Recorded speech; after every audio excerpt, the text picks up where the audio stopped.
Hey everyone, this is going to be a tutorial video on down clipping, also known as corner clipping. Those two terms get used interchangeably. I'll probably do the same thing at some point in this video. So what exactly is down clipping? Again, also known as corner clipping. It's where you do a ragdoll into a corner and then you end up on the other side of the wall or below the corner. It usually only works on walls that look like this, where the corner is facing to the bottom right. Sometimes it will work on these types of corners, but only in specific circumstances on some maps. There's also some cases where you'll end up super high above the wall or super far across the ground. I'll go over why that happens later too. So conceptually, down clipping is not a very complicated technique. All you have to do is get a little jump. You don't have to do a super big one like to do a ragdoll jump, where just a little one will do. And then you ragdoll into the corner, and as soon as you hit the corner, you want to unragdoll. It helps, in my experience, if your feet hit either the corner exactly or the floor first. If your feet, part of your ragdoll, hit the wall before they hit the corner, in my experience, it's less likely to happen. Here's some clips of down clips in slow motion so that you can get a better idea of when the inputs happen and how it works.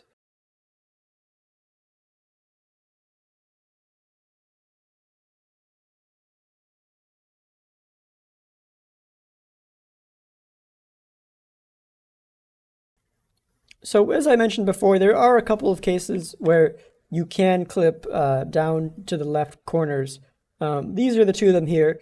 The left one here is pretty straightforward. You'll notice that if there's a gap right where the corner is, then you can clip through this corner. It is a little bit harder than a normal clip in my opinion, but it is possible. Although this is pretty, I don't think you'll see this on many vanilla maps. I'm not even sure which ones would even have this, but maybe on a custom map or a challenge map you might see this. The other case is a little bit more complicated. This wall here, it looks exactly the same as it was before, except now it's just taller. But actually, if you're in the editor, you can do this, and you run the command show collision. You can see that this wall here, in addition to everything else getting hitboxes around it, gets highlighted in green. That means that this wall is a block group. And the reason that this wall is a block group is because this wall was the first thing that was placed when the level was made, or the last thing that was placed was this wall. It's a little bit more complicated than that, but block groups are basically a feature in the game that was implemented incorrectly. The way it's supposed to work is that neighboring blocks get grouped into block groups so that the physics is more optimized, but the way the game works, only the first 3 or so block groups that are supposed to get created actually ever get created. And that's based on which blocks are placed first in the level. There's some more other things that determine which ones do or don't get block groups, but I'm not going to go over that right now. The important thing to know is that if you do clip this wall here, what'll happen is that you'll end up on top of the wall like that. And this is useful in a number of circumstances. Not only will this work, by the way, going to the left, but it also works if you clip on the right here. You'll end up on top of the wall. And I mean, obviously it's highly level specific depending on if there's a block group or not, but there are some cases where in speedrunning you'll want to know this exists. So as I mentioned earlier, because this tech is so random, it's not super useful in a real match. I will show you some cases where I think it is a little bit useful. But if you were able to find a consistent way to do this every single time, or like at least 50% of the time, that would be pretty game-changing and would open up a lot of stuff. So good luck with that. But here are some examples where it is somewhat practical. So one example is here on this level. This is the arcade level, Wall Jump 101.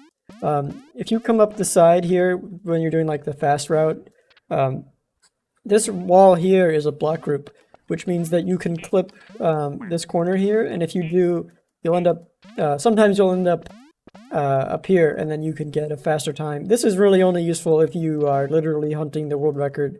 I think there's only one time in the leaderboard that uses this, so if you wanted in a second place time or the world record, you could use this clip and attempt to get a nice time on Wall Jump 101. So really, pretty much the only example, maybe the only example I know of on a real map that you can use down clipping in a somewhat viable way is on Bunker Row 1 here.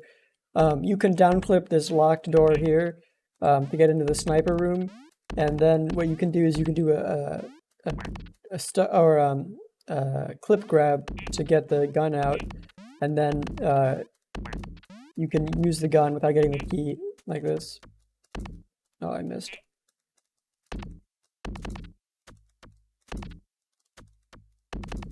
There you go. So you can get the gun out of that locked room without a key, which, I mean, it can actually be useful, because if the other player is on this side of the map, even if it does take you, like, you can do like just one or two attempts at the down clip, and if you happen to get it, then it could actually work for you. And especially if the key has been used on the other door, but at that point, if they have the other gun, you're not going to have much time to do down clips, so there's that. So something interesting to note about down clipping is that you can do a down clip with a pretty small amount of height, like I mentioned earlier, but you can actually do it just by hitting ragdoll twice.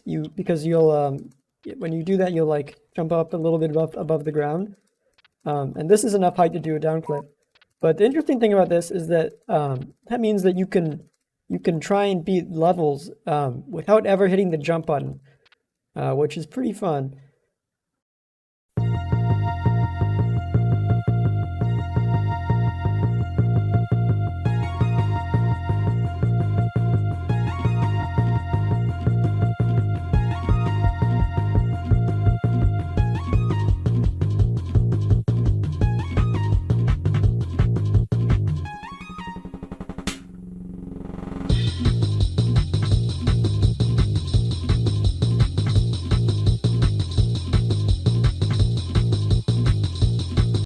So that's pretty much all the applications that I'm going to show you for this tech. But there's like, you can have a bunch of fun just showing off to your friends on random levels, trying to find places where you're not supposed to be and down clipping into them. It's a lot of fun. I mean, for the first few times, but you know, if your friends have never seen this tech before, they'll be impressed by it. The other thing is that eventually there's supposed to be a update to the arcade, which introduces online workshop levels for speedrunning, and I'm not sure if there's going to be leaderboards or not, but it was a planned update that got delayed, and who knows how many years, if ever, it'll be when that comes out. But if it does come out, then downclipping might become somewhat relevant, because arcade speedrunning will be popular then, and people will want to get good times. But that's pretty much all I have for this video. I hope you enjoyed. See you next time.